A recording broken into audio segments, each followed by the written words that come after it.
Are you looking for ways to ace your Jamb physics exam? Look no further. In this video, Mr. Matthew, an experienced Jamb physics tutor, will be sharing with you his proven strategies on how to ace the Jamb physics exam in 2023. With over 15 years of experience in teaching and examining Jamb physics, Mr. Matthew will be providing you with valuable tips and advice to ensure that you pass your Jamb physics exam with flying colors. So, let's get started. Welcome to Jamb Physics 2023, ace the exam with these proven strategies. Prepare experienced Jamb physics tutor, Mr. Matthew, kindly like and share this video. Subscribe to Super Easy Physics and Mathematics, CPM, and turn on your notification bell. Question 1. The slope of the straight line displacement time graph indicates. We have this option here, but let's just look at what can we review about displacement time graph. So let's look at this particle. This is a displacement time graph. A particle covered the distance of 100 meters in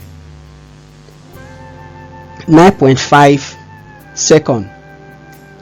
So the slope of the straight line indicates the velocity. So this particle have two different slopes. So from the start point to 100 meters, it was moving faster. Then from 100 to 140, it slowed down. So the blue straight line has a higher gradient compared to the purple section. So the slope of displacement time graph is velocity. So if you want to calculate this velocity, all we need to do is you divide how fast did the particle, what was the distance it traveled in this particular time given here. So if we say approximately in 10 seconds, so how far did it travel? So the distance traveled in a particular direction, that is displacement. So we have this, that is displacement. Displacement is a vector quantity. So the distance traveled in a specific direction is displacement. So what is the velocity? If you divide the distance by the time, that will give you the velocity. So, but if you now look at the slope of velocity time graph, so I'm using the same graph, but I want to emphasize something. The slope of velocity time graph will give you acceleration. So acceleration, that is increase in velocity divided by increase in time. So that will give you the acceleration of this particle. So based on that, so let's answer the slope of displacement time graph. The straight portion, this portion, because it is straight, it is uniform. So it will give you uniform velocity. But if it is undulating, it will give you non-uniform gradient. So in this question, because the line section is straight, so we can use the word uniform. So we have uniform velocity. That is for displacement time graph. Then in this case now we have uniform acceleration. This is for what? Velocity time graph. But the question is displacement time graph. So just now I'm using this to explain. I want you to revise some of the questions you may have related to this question. So it's just a crash program we are doing. Okay, so now the next thing is, if you talk about uniform speed is when you are looking at what? Distance time graph. So uniform speed, and you will have what? A straight line section. So we give you uniform speed. So for this particular question 1, so B is the answer. Now another thing we can learn again, The area under velocity time graph will give you the distance traveled. So if you want to find what is the distance traveled by this particle, so if we want to look at the approximate distance, a particle started moving from rest and reached the velocity of 100 meters per second. Let's just use approximately 10 seconds. A particle started moving from rest and reached the velocity of 10 meters per second in 10 seconds. How far did the particle travel in that 10 seconds? All you need to do is the area of this red triangle here. That is the green shaded triangle. The area under the velocity time graph will give you the distance travel. So for you to find that, you use the formula of the shape. So since this shape is triangle, you can use half base times height. So the height is 100 and then the base is 10. So that will give me we have 100 times 10, that is 1000 divided by 2, that will give me 500 meters. So that is the distance that this particle traveled. Question 2. I want you to read the question.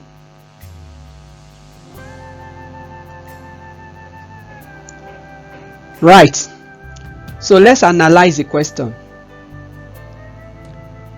The question is all about the greatest pressure. Greatest pressure. So we need to know what is the formula for pressure. The pressure exerted per unit area is a force acting per unit area. So pressure is equal to force divided by area. Now from this formula, the formula tells us about the size of pressure. Pressure is inversely proportional to area. What does that mean? That means pressure reduces as area increases, or pressure increases as the size of area reduces. The smaller the area, the higher the pressure. So with that, you can easily answer this question. When you lie on your back, you have large area. When you stand on one foot, you have smaller area. Okay, so let's look at simple way help you to just do small review of this topic, pressure. So let's look at two rectangular tanks, and each of them you have the base area, the yellow base and the green base. I'm giving you the dimension of the tank with tank A. So we have is measure 5 meter by 2 meter. So what is the base area? Length times breadth, that is 10 meters square. Now the force acting per unit area, if you look at it, they say the weight, the perpendicular force pressing on this base is 50,000 Newton. So with that, we can calculate the pressure. So what is the pressure? 50,000 Newton force acting on a base area of 10 meter. That will give you the pressure of 50 Newton per meter square. Now another thing again you should know is that assuming that both tanks have the same weight, so tank A and tank B have the same weight, which of them will exert the highest pressure at the base? It's going to be the tank with the smaller area. So tank A has a smaller base area compared to tank B, so this one will exert the higher pressure at the base, and tank B will exert the lower pressure at the base because the base is wider, the green base. So with that understanding, let's analyze our question. A man will exert the greatest pressure when he lie on his back? No. When he lie on his belly, no, both of them will give you the same answer because wideness of your back and your front. When the man stand on both foot, no. When the man stand on the toe of one foot, yes, because he have the toe of one foot have the smaller base area. So that is the answer to this question. Question 3. I want you to read the question.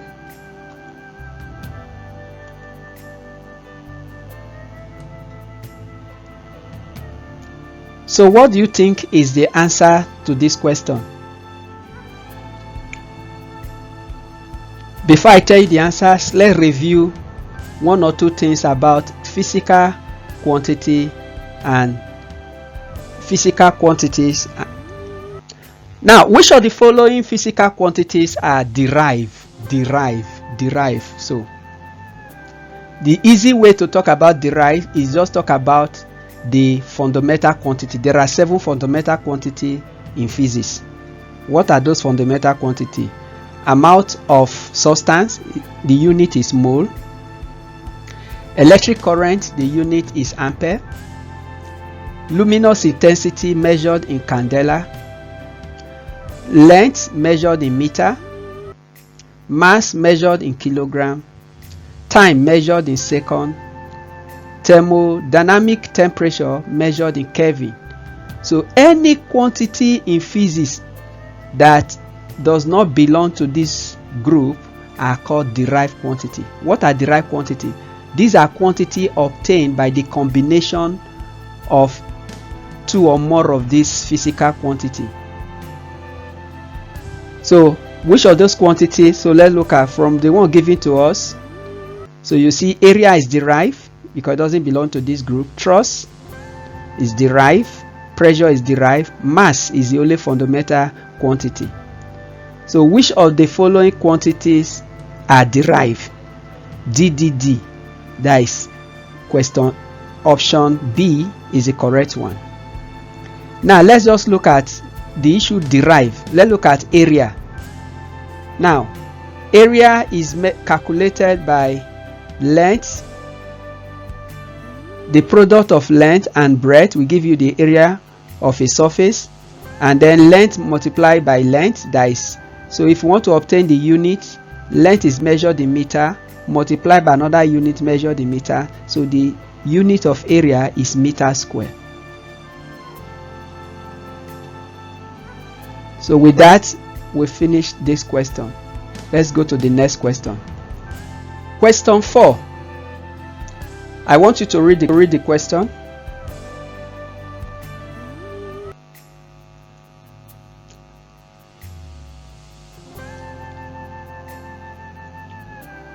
Calculate the common velocity.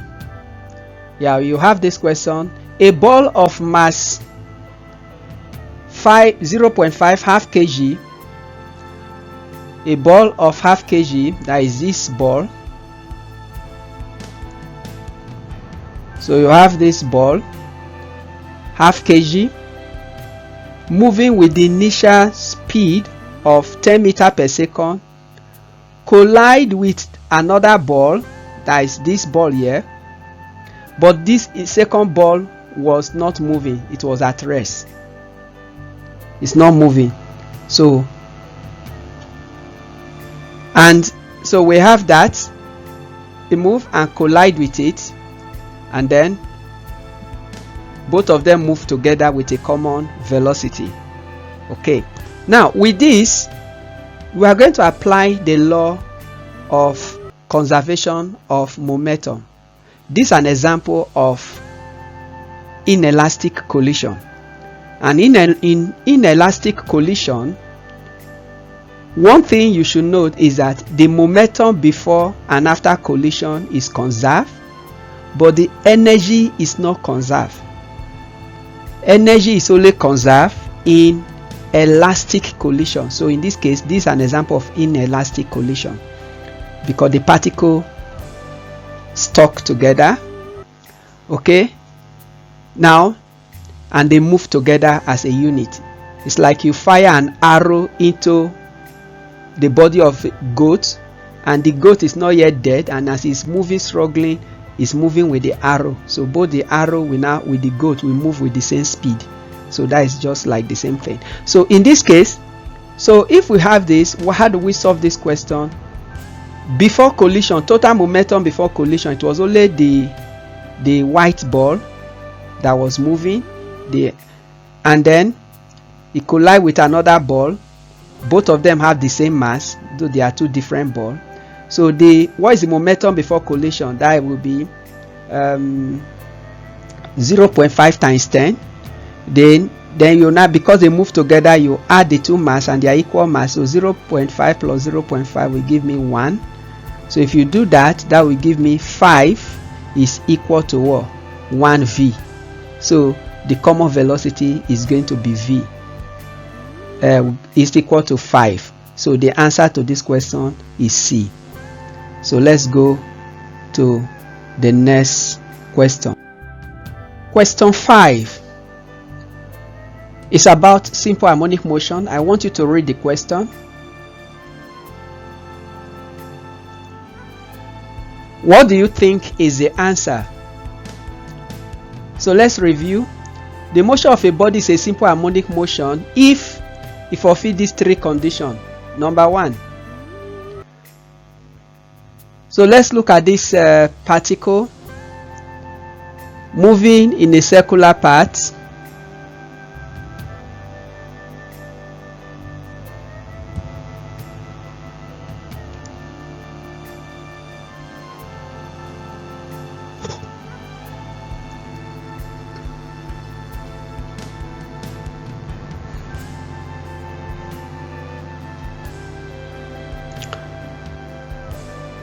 If you have this particle, the motion must be periodic, meaning it must repeat itself in regular interval. Second one, the acceleration of the motion must be directly proportional to the negative of the displacement from the equilibrium position where it started. And thirdly, the acceleration must be perpendicular to the displacement vector. So in this case, what we are looking at, the acceleration A must be perpendicular to the direction of the linear velocity of the particle on this circular path. So if we want to look at this, among all the options given to you, the only one that satisfies the condition for simple harmonic motion is A. The other ones, part of it are correct, but part of them, you say B, the part of the motion is a straight line. No, it's not only object that move in a straight line that is a bit simple harmonic motion. Acceleration is proportional to the square of the displacement. No, it's proportional to the displacement, not the square. So if you look at this, acceleration is constant and directed to a fixed position. So let's look at the next question. Question 6. I want you to look at the question.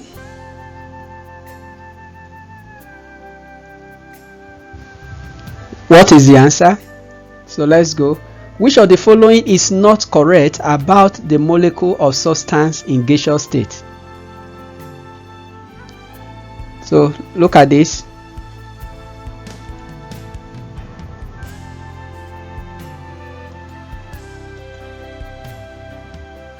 The movement of particle in gaseous state. Observe the movement. And I want you to look at the description. What can you say about it? So based on that, we can now answer this question.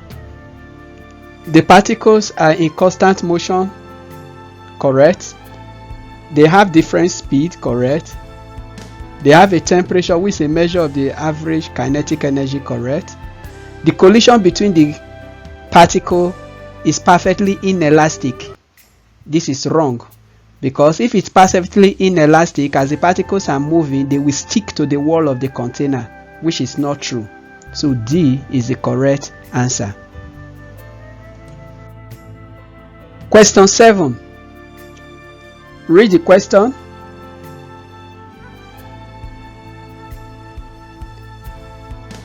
Alright, let's just do a little analysis of this question. A given mass of gas has a pressure of 80 Newton per meter square at a temperature of 47 degrees Celsius.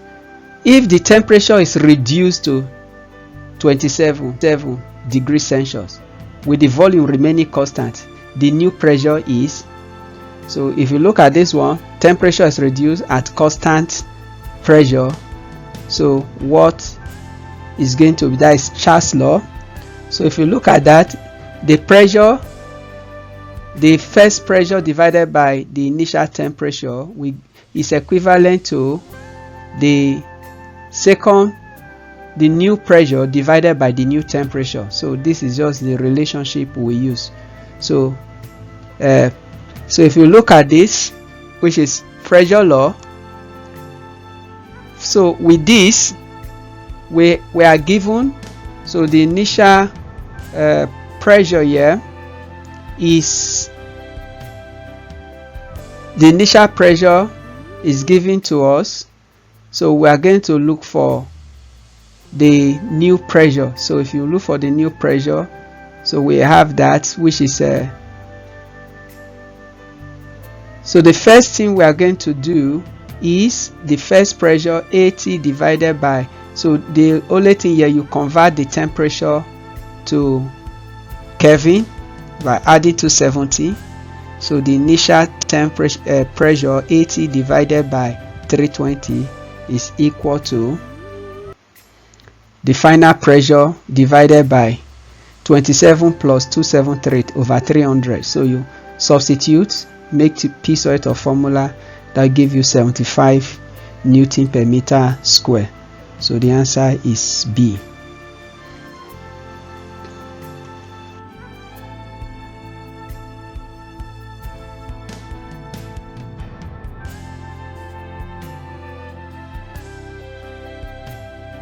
Question 8. 0.5 kg of water at 10 degrees Celsius is completely converted to ice at 10 degrees Celsius by extracting 88,000 joule of heat from it. If the specific capacity of water is 4,200 joule per kilogram per Kelvin per degree Celsius, calculate the specific latent heat of fusion of ice. So in this question, so let's look at the pictorial representation.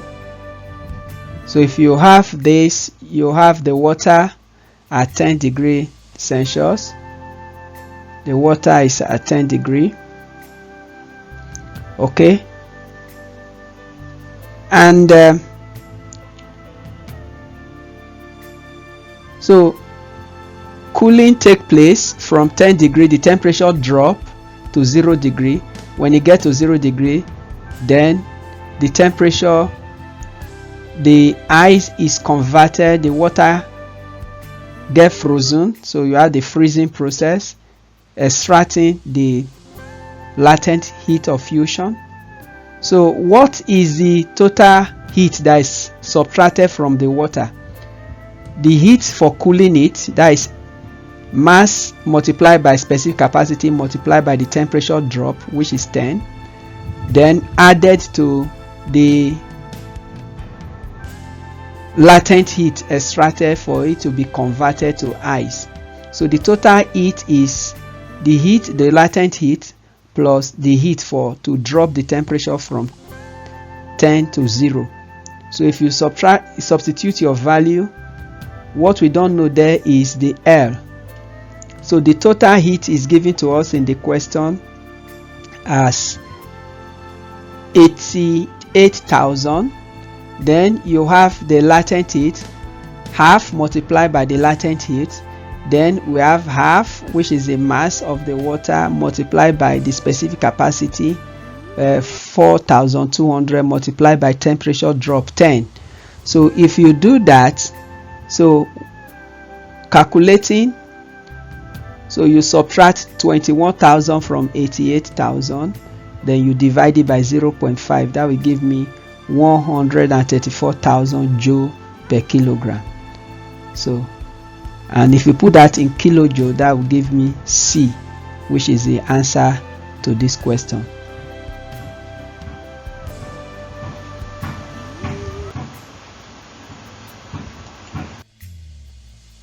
Question 9. Which of the following instruments may be used to measure relative humidity? Hygrometer, manometer, hygrometer, hypsometer. So which of them? This is just definition of term and instrument. So let's look at the various instruments and what they are used for. So hydrometer is used to measure the density of liquid. Okay. So that is not the instrument to measure relative humidity. Then manometer is used to measure pressure. That is not the answer, B. The third one, C. Hygrometer is used to measure the humidity in the atmosphere. So that is the correct one. Then what is hypsometer used for? Hypsometer is used to measure the height of land above sea level.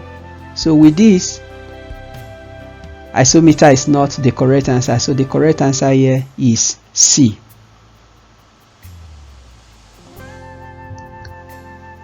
Yeah, question 10. A source of sound produces waves in air of wavelength 1.65 meter. If the speed of sound in air is 330 meter per second, the period of vibration in air is. So this is just a simple question. So the first thing you should know, there's a relationship between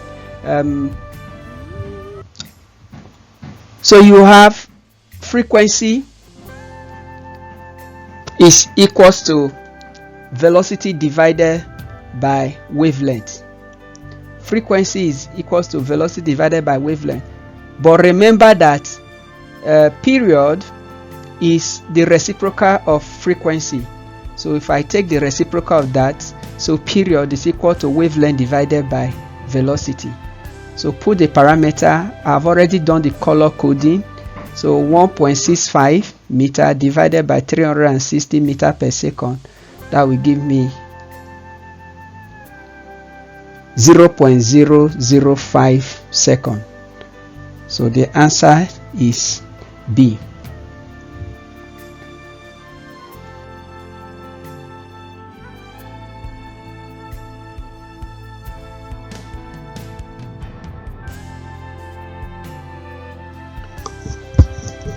Question 11. A boy standing some distance from the foot of a tall cliff claps his hands and hears an echo 0.5 seconds later. That is the time taken to hear the echo, half second. If the speed of sound is 340 meters per second, how far is he from the cliff?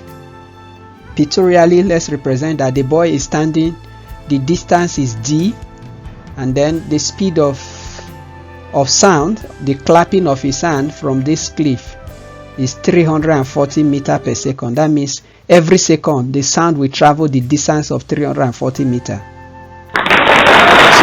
at the clapping of the ball. You hear that? Okay. The blue line represents the sound traveling to the cliff, and then the red line represents the echo, the reflection of the clap from the cliff, which is going to hear as echo. Echo is a reflection of sound. That is a simple definition. So if you look at this one mathematically, the sound traveled the distance blue d to go to the cliff and return with another distance d to come to the cliff. So for you to find the velocity, you can discover that the velocity is total distance divided by time. So that will give me the velocity is equal to 2d divided by time t. So how long did it take for him to hear the sound? As shown in the picture, half second. So you are looking for how far is it, so make d subject of formula. Substitute. So d is equal to vt all over 2. So that will give me 85 meter. So the answer is D.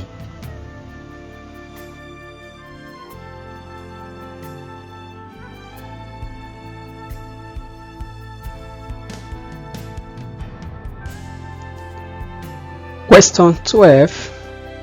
Which of the following is not a vector quantity? Right, before you answer this question, I want you to look at the difference between vector quantity and scalar quantity. A vector quantity is a quantity that has both magnitude and direction, while scalar quantity are quantity that has only magnitude, but you don't need direction in order to describe them. So let's quickly look at some example of vector quantity. We have momentum, force, displacement, velocity, acceleration. It's not mentioned here. Acceleration is also part of them. So if you look at the quantity given to you, which of them are vector quantity? You have momentum, force, and displacement. So which one is not a vector quantity? Temperature. So the answer is C.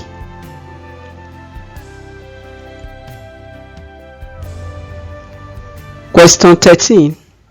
Calculate the heat required to vaporize 50 grams of water initially at 80 degrees Celsius if the specific capacity of water is 4.23 joule per gram per Kelvin, and then the specific latent heat of vaporization of water is 2260 joule per gram. So this question, you need the total heat. You need the heat to raise the temperature of water from 80 to 100, then to convert it to steam at 100. So we have this.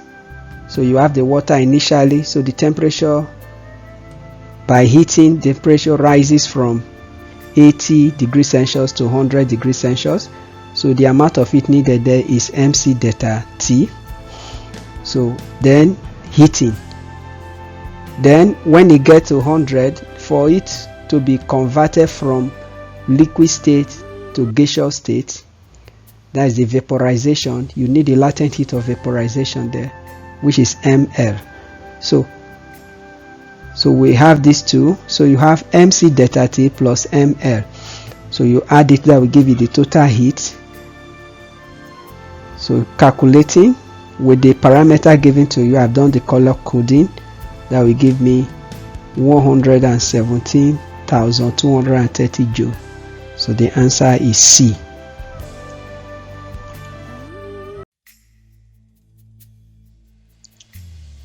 Question 14. In a series RLC circuit at resonance, R stands for resistor, L inductor, and C capacitor connected in series in AC circuit. The voltages across the resistor and the inductors are 30 and 40 respectively. What is the voltages across the capacitor? So in this type of question, what you should know is that what is the condition for resonance? At resonance, the voltage across the capacitor VC is equal to the voltage across the inductor. So at resonance, that's when you have resonance. So the voltage across capacitor is going to be 40 volts also. So the answer is C.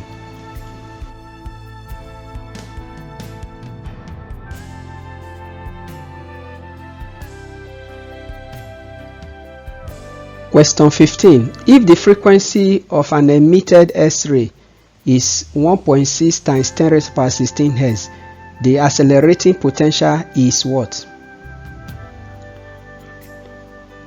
So for you to do that, you know that the accelerating potential is equal to the frequency, the photon of the energy of the X-ray. So, and the accelerating potential, which is the electronic charge multiplied by the potential difference, is equal to the Planck constant multiplied by the frequency. So substitute the values that you have. We can find that So we can look for the value of the accelerating potential, so which is HF over E. So substituting your value based on the color coding, that will give me 66.3 volts. So the answer is C.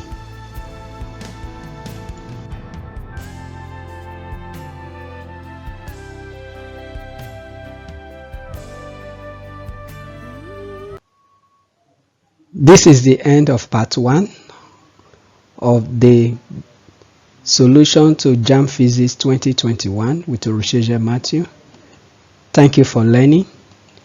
Go to part 2 to continue from question 16 and above.